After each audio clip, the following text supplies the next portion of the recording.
Thinking of gala sa tag-init? Dayuhin ang isa sa pinakamataas na talon sa Ilocos Region at ang malalaking alon sa La Union. From falls to beach, tayo dyan sa report ni Ian Cruz. 5 oras na biyahe mula sa Metro Manila, may 40 minutong monster jeep ride pakyat sa matarik na daan at kalahating oras sa trekking. Lahat yan para marating ang nakakalulang Ausen Falls sa bayan ng Sigay, Ilocos Sur. Sa taas sa 120 meters, itinuturing ito na isa sa pinakamataas na talon sa Ilocos Region.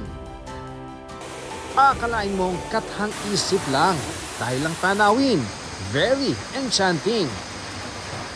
Pwedeng magbalsa para mapalapit sa paanan o binabagsakan ng waterfalls. At sa pagbagsak ng malamig at malinaw na tubig, sumisilip ang nakahuhumaling na bahaghari. Hindi ka pa mabibitin sa pamamasyal dahil pagkatapos ng talon, side trip naman sa mga alon ng La Union. Golden sunset view pa ang mapagmamasdan. Wala pang 1 oras ang pagitan ng biyahe. Kaya sure na sa pasyal na ito sa norte, walang jahe. Ian Cruz nagbabalita para sa GMA Integrated News. Huwag magpahuli sa mga balitang dapat niyong malaman.